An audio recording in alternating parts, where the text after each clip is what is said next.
வணக்கம். மற்றும் ஒரு காணொளியில உங்கள சந்திக்கிறதுல மகிழ்ச்சி. இன்றைய தினம் நாங்க எத பத்தி பார்க்க போறோம் அப்படின்னு சொன்னா, நீண்ட காலமாக எல்லாருக்கும் இருக்கக்கூடிய ஒரு சந்தேகம் அப்படின்னு சொல்லலாம். இந்த கொடுப்பன வந்து நீங்க தெரிவாகி இருப்பீங்க. தெரிவாகின பிறகு கொடுப்பனவு எடுத்துக் கொண்டிருக்கும் போதே வந்து அவங்க வெளிநாடு செல்ல இருக்கக்கூடும். அல்லது தனிநபரா இருக்கும்போது கொடுப்பனவு கிடைச்சிருக்கும். அவங்க ஒருவேளை மரணித்தா அந்த கொடுப்பனவு யாருக்கு போய் சேரும்? அதேபோல குடும்பத்தில இருக்கக்கூடிய ஒரு நபருக்கு வந்து ஒரு பயனாளி வந்து இறந்திருந்தாங்க அப்படின்னு சொன்னா, அந்த குடும்பத்தினுடைய வாரிசுக்கு அந்த கொடுப்பனவு போகுமா? அல்லது நீக்கப்படுமா? இப்படியான நிறைய சந்தேகங்கள் இருக்குது. இது வந்துட்டு ஒரு 5 வகையில வந்து நாங்க இன்றைக்கு வந்து இத பார்க்க போறோம். அதுக்கு முன்னால நீங்க இன்றைக்கு தானே இந்த சேனலுக்கு வந்திருக்கிறீங்க அப்படின்னு சொன்னா, மறக்காம சப்ஸ்கிரைப் பண்ணிருங்க. தொடர்ந்து பேசலாம்.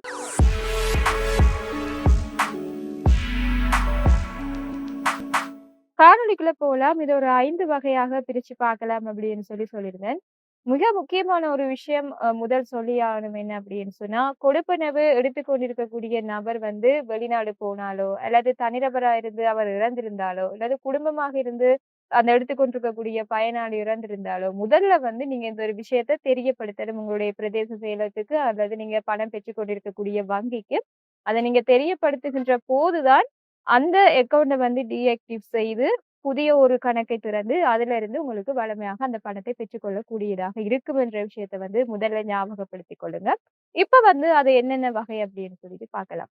முதலாவது வந்து தனிநபர் பயனாளி அப்படின்னு சொல்லலாம். அதாவது ஒரு தனிநபர் அஸ்வஸ்ம பயனாளியாக தெரிவு செய்யப்பட்டு கொடுப்பனவு எடுத்துக் கொண்டிருக்கிறார் அப்படின்னு சொன்னா, அவர் இறந்து விட்டா அந்த கொடுப்பனவு யாருக்கு போகும்? அல்லது நீக்கப்படுமா? இப்படியான சந்தேகம் வந்துட்டு இருக்குது. அவருக்கு வந்து ஒரு நாமினி இருப்பார். அவருக்கு வந்து அந்த கொடுப்பனவு போகும்.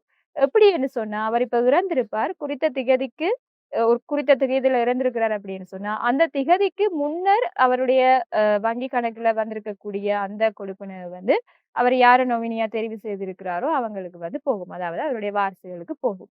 அந்த திகதிக்கு வந்து பின்னதான கொடுப்பனவு அவருடைய வங்கி கணக்குல வந்திருக்கும் அப்படின்னு சொன்னா, அந்த கொடுப்பனவு வந்துட்டு நலன்புரி நன்மைகள் சபைக்கு வந்து திருப்பி அனுப்பப்படும் என்ற விஷயத்த வந்து நீங்க ஞாபகத்துல வச்சிருக்க வேண்டும். அடுத்த வகை பார்த்தீங்க அப்படின்னு சொன்னா, குடும்பத்தில இருக்கக்கூடிய அதாவது குடும்பத்தில இப்ப ஒருவர் வந்து அஸ்வஸ்ம பயனாளியாக இருக்கிறார். குடும்பம்ன்னு சொன்னா, இப்ப நான் சொல்றேன் உதாரணத்துக்கு ஒரு 3 பேர கொண்ட குடும்பமோ, 4 பேர கொண்ட குடும்பமோ, அப்படி குடும்பமாக இருக்குது. தனிநபர் அல்லாத பயனாளி.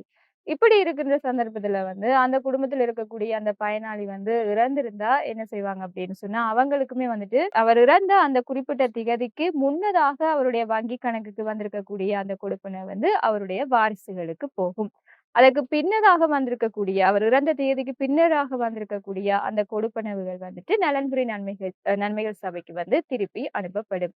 இப்ப உங்களுக்கு ஒரு சந்தேகம் வரலாம். அப்ப அந்த கொடுப்பனவு வந்து இனிமேல் கிடைக்காதா எங்களுக்கு? அத எப்படி பெற்றுக்கொள்றது என்ற மாதிரியான கேள்விகள் வந்து வரும். அந்த குடும்பத்தில இருக்கக்கூடிய 18 வயசுக்கு மேல இருக்கக்கூடியவங்க. இப்ப கணவராக இருப்பாங்க அப்படின்னு சொன்னா, அதைத் தொடர்ந்து அவருடைய மனைவி. அவங்க வந்து எடுக்கலாம். அல்லது மனைவி இல்லன்னு சொன்னா, அந்த குடும்பத்தில இருக்கக்கூடிய பிள்ளைகள்ல யாருக்காவது 18 வயசுக்கு மேல இருப்பாங்க அப்படின்னு சொன்னா, அவங்களுக்கு வந்து பெற்றுக்கொள்ளலாம். எப்படி பெற்றுக்கொள்றது அப்படின்னு சொன்னா, அந்த குறித்த பயனாளி இறந்தத வந்து நீங்க முதல் உங்களுடைய பிரதேச செயலகத்துக்கு வந்துட்டு தெரியப்படுத்த வேணும். பிரதேச செயலகத்தினூடாக நீங்க வழமை மாதிரி உங்களுடைய புதிய அக்கவுண்ட்ட திறக்கிறதுக்கு, அஸ்வஸ்ம அக்கவுண்ட்ட திறக்கிறதுக்கு எப்படி நீங்க கடிதம் பெற்றுக்கொண்டீங்களோ, அதே மாதிரி இப்பயும் வந்துட்டு நீங்க யாரு பேர்ல வந்து அந்த அக்கவுண்ட்ட ஸ்டார்ட் பண்ண போறீங்களோ, அந்த நபரினுடைய பெயர்ல வந்து அந்த அக்கவுண்ட்ட திறக்கிறதுக்கு ஒரு புதிய கடிதம் வந்து தருவாங்க. ஏற்கனவே இருக்கக்கூடிய அந்த ஹெச்எஸ் நம்பரின் மூலமாக அந்த நம்பரின் ஊடாக வந்து இந்த ஒரு விஷயம் வந்து நடக்கும். அந்த நம்பரின் ஊடாக உங்களுடைய புதிய அக்கவுண்ட் வந்து திறக்கப்பட்டு, அந்த அக்கவுண்ட்க்கு வந்து உங்களுடைய கொடுப்பனவுகள் வரக்கூடிய காலங்கள்ல வந்து வரும். பழைய அந்த அக்கவுண்ட் நம்பர் இறந்த பயனாளியினுடைய அக்கவுண்ட் நம்பர் வந்து டீஆக்டிவ் செய்யப்பட்டு, புதிய அக்கவுண்ட்ட வந்து ஸ்டார்ட் பண்ணி, உங்களுக்கு அந்த கொடுப்பனவு எடுத்துக்கொள்ளக்கூடியதாக இருக்கும். இந்த தகவல் எல்லாம் வந்துட்டு உங்களுடைய பிரதேச செயலகத்தின் ஊடாக ஐடபிள்யூஎம்எஸ்ல வந்துட்டு அவங்க பதிவேற்றம் செய்வாங்க. அதன் பிறகு வந்து உங்களுடைய கொடுப்பனவு வந்து வரக்கூடிய காலங்கள்ல வந்து வரும். இதைத் தொடர்ந்து 3வது வகை என்ன அப்படின்னு சொன்னா, இப்போ ஒரு குடும்பத்தில வந்து கொடுப்பனவு அஸ்வஸ்ம பயனாளி ஒருவர் கொடுப்பனவு எடுத்துக் கொண்டிருக்கிறார். அவர் இறந்து விட்டார் அப்படின்னு சொன்னா, அந்த குடும்பத்தில அதுக்கு பிறகு 18 வயசுக்கு மேற்பட்ட நபர் யாரும் இல்ல என்ற ஒரு பட்சத்தில, எல்லாருமே வந்து சின்ன பிள்ளைகள் தான் இருக்கிறாங்க அப்படின்னு சொன்னா, அந்த கொடுப்பனவு யாருக்கு போகும் என்ற ஒரு சந்தேகம் வரும். அந்த கொடுப்பனவு வந்து அந்த பிள்ளைகளினுடைய பாதுகாவலராக யார் இருக்கிறாங்களோ, அவங்க வந்து அவங்களுடைய தேசிய அடையாள அட்டையினூடாக இந்த HH நம்பரின் மூலமாக அவருடைய தேசிய அடையாள அட்டையின் ஊடாக புதிய ஒரு அக்கவுண்ட்ட திறந்து, அதனூடாக அந்த கொடுப்பனவை வந்து பெற்றுக்கொள்ள முடியும். அதாவது அந்த பிள்ளையினுடைய நொமினியாக அவர் அந்த கொடுப்பனவை வந்து எடுத்துக் கொண்டிருப்பார். இதுக்கும் வந்து நீங்க அந்த விஷயத்த வந்து பிரதேச செயலகத்துல தெரியப்படுத்தி, அதனூடாக புதிய அக்கவுண்ட்ட வந்து திறந்து கொள்ள முடியும். பிரதேச செயலகம் வந்து அங்கேயே வந்துட்டு அவருடைய இறப்புச் சான்றிதழ் எல்லாம் நீங்க எடுத்து, பேங்க்ல வந்துட்டு அந்த ஒரு விஷயத்த வந்து உறுதிப்படுத்த வேண்டும். இது எல்லா விஷயத்துக்கும் வரும். அந்த விஷயத்த எல்லாம் உறுதிப்படுத்தி, பேங்கினூடாக அந்த கொடுப்பனவ வந்து புதிய அக்கவுண்டின் மூலமாக அந்த கொடுப்பனவ பெற்றுக்கொள்ளக்கூடியதாக இருக்கு. அடுத்த வகை என்ன அப்படின்னு சொன்னா, இந்த ஜாயிண்ட் அக்கவுண்ட். கூட்டு கணக்கு இருக்கக்கூடியவங்களுக்கு வந்து என்ன செய்றது? அதுல ஒரு நபர் இறந்துட்டாங்க இறந்துட்டாங்க அப்படின்னு சொன்னா, அதுல என்ன செய்றதுன்னு சொன்னாலும், அந்த அக்கவுண்டுமே வந்து டீஆக்டிவ் செய்யப்பட்டு, குறித்த நம்பரின் மூலமாக புதிய ஒரு அக்கவுண்ட் திறக்கப்பட்டு, அதனூடாக அந்த கொடுப்பனவை பெற்றுக்கொள்ள முடியும். மேற்கூறிய மாதிரி அந்த செயல்முறை அந்த IWMSல வந்துட்டு அந்த பழைய அக்கவுண்ட் டீஆக்டிவ் செய்யப்பட்டு, புதிய அக்கவுண்ட்ட வந்து பிரதேச செயலகத்தினூடாக அனுப்பின பிறகு அவங்க அத பார்த்து அ அதுக்கு பிறகு உங்களுக்கு அந்த புதிய அக்கவுண்ட்ல வந்து வரக்கூடிய காலங்கள்ல அந்த கொடுப்பனவு வரக்கூடியதாக இருக்கு.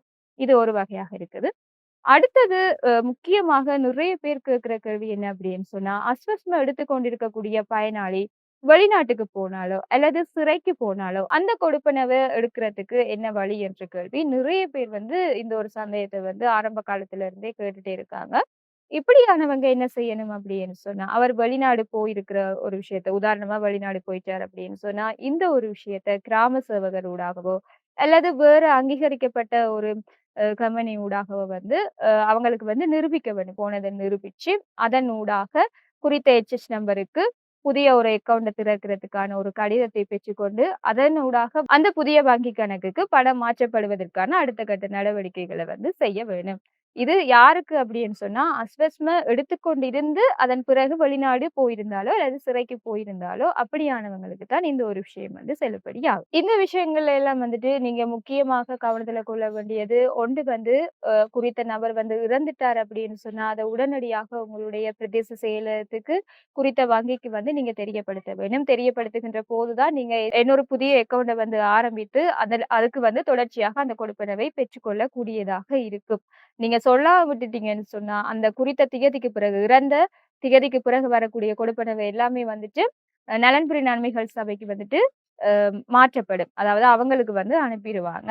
அப்ப அதனால நீங்க உடனடியாக நீங்க அத அறிவிச்ச பிறகு தான் உங்களுக்கு புதிய அக்கவுண்ட்ட வந்து திறந்து கொள்ளக்கூடியதாக இருக்கும். இதுக்கு வந்து கண்டிப்பாக வந்து இறப்புச் சான்றிதழ் வந்து அவசியமாக தேவைப்படும். அந்த ஒரு விஷயத்த கவனத்துல கொள்ளுங்க. அடுத்தது வந்து தேசிய அடையாள அட்டை. அதாவது புதிதாக கணக்கு திறக்க போறவருடைய சரியான தேசிய அடையாள அட்டை தேவைப்படும். அதாவது நீங்க தேசிய அடையாள அட்டை ஏதாவது பிரச்சனை இருக்குமென்று சொன்னா, அந்த பிரச்சனையை எல்லாம் கிளியர் பண்ணி தேசிய அடையாள அட்டை வந்து சரியாக இருக்க வேண்டும். அந்த ஒரு விஷயத்த வந்து கவனத்துல கொள்ளுங்க. அஸ்வஸ்ம கொடுப்பனவு எடுத்துக் கொண்டிருக்கக்கூடிய அந்த பயனாளியினுடைய நம்பரோட புதிதாக கணக்கு உருவாக்கக்கூடிய அந்த தேசிய அடையாள அட்டை சரியாக இணைக்கப்படுகின்ற போதுதான் உங்களுக்கு அந்த கொடுப்பனவு கிடைக்கக்கூடியதாக இருக்கும். இந்த விஷயத்த வந்து நீங்க உங்களுடைய IWMSல வந்துட்டு தரவுத்தளத்துல வந்து நீங்க இதெல்லாம் செக் பண்ணி பார்த்துக்கொள்ளுங்க. நிறைய பேர் சொல்லக்கூடிய விஷயம் என்ன அப்படின்னு சொன்னா, அஸ்வஸ்ம பயனாளி வந்து இறந்துட்டாங்க. நாங்க எல்லா விஷயமும் செய்துட்டோம். கடிதம் எழுதி குடுத்துருக்கோம். இன்னும் எங்களுக்கு கிடைக்கலன்ற மாதிரியான விஷயங்களை எல்லாம் கேட்கிறீங்க. நீங்க என்ன எழுதி குடுத்திருந்தாலுமே வந்துட்டு, நீங்க அந்த இறப்புச் சான்றிதழ், புதுசாக கணக்கு திறக்கக்கூடியவருடைய தேசிய அடையாள அட்டையை சரியாக குடுக்க வேண்டும். அந்த குடுத்த விஷயங்கள் வந்துட்டு IWMS தரவுத்தளத்துல வந்து அப்டேட் ஆன பிறகுதான் வந்து உங்களுடைய கொடுப்பனவு கிடைக்கும். இது தொடர்பாக உங்களுக்கு இன்னுமே சந்தேகம் இருக்குது, இன்னும் தெளிவு தேவை அப்படின்னு சொன்னா, உங்களுடைய பிரதேச செயலகத்தை நாடி நலன்புரி நன்மைகள் சபை கிளையின் அதிகாரிகளோட நீங்க தொடர்பு கொண்டு, இது தொடர்பான சந்தேகங்கள கேட்டுக்கொண்டு உங்களுக்கு இப்படியான பிரச்சனை ஏதாவது இருக்குது அப்படின்னு சொன்னா, நீங்க அத சரி செய்து கொள்ள முடியும். நிறைய பேர் கேட்கக்கூடியது இந்த வெளிநாட்டுக்கு போற விஷயம் தான். அப்ப இந்த விஷயமும் வந்து இதுல கிளியர் ஆயிருக்கும்னு நினைக்கிறேன். அதுலயும் சந்தேகம் இருந்தா, அதுக்கான அடுத்த கட்ட நடவடிக்கைகள உங்களுடைய பிரதேச செயலகத்தோட தொடர்பு கொண்டு செய்து கொள்ளுங்க. அடுத்தது வந்து நிறைய கமெண்ட்ஸ் எல்லாம் வருது. YouTubeல சரி, WhatsAppல சரி, எல்லாத்துக்குமே வந்துட்டு முழுமையாக என்னால வந்து ரிப்ளை பண்ண முடியாத ஒரு காரணத்தால, அத எல்லாத்தையுமே வந்து தொகுத்து பொதுவாக கேட்கப்படக்கூடிய கேள்விகளுக்கு வந்து வருகின்ற காலத்துல கேள்வி பதில் முறை மூலமாக இந்த ஒரு விஷயத்த வந்து கிளியர் பண்ணலாம் அப்படின்னு சொல்லி நினைச்சிருக்கேன். ஏற்கனவே கடந்த காலங்கள்ல இந்த மாதிரி செய்திருக்கோம். நிறைய பேர் கேட்டிருக்கக்கூடிய பொதுவான கேள்விகள தொகுத்து, அதுக்கு என்ன மாதிரியான தீர்வு இருக்கும் அப்படின்னு சொல்லி பேசக்கூடிய ஒரு காணொளியாக அது அமையும். அதுவுமே வந்துட்டு உறுதிப்படுத்தப்பட்ட தகவல்கள் அது தொடர்பாக கிடைக்கின்ற சந்தர்ப்பத்தில, கண்டிப்பாக அது உங்களுக்கு அறிய தர்றதுக்கு நாங்க தயாராக இருக்கிறோம். மற்றும் ஒரு புதிய அப்டேட்டுடன் சந்திக்கிறேன். நன்றி.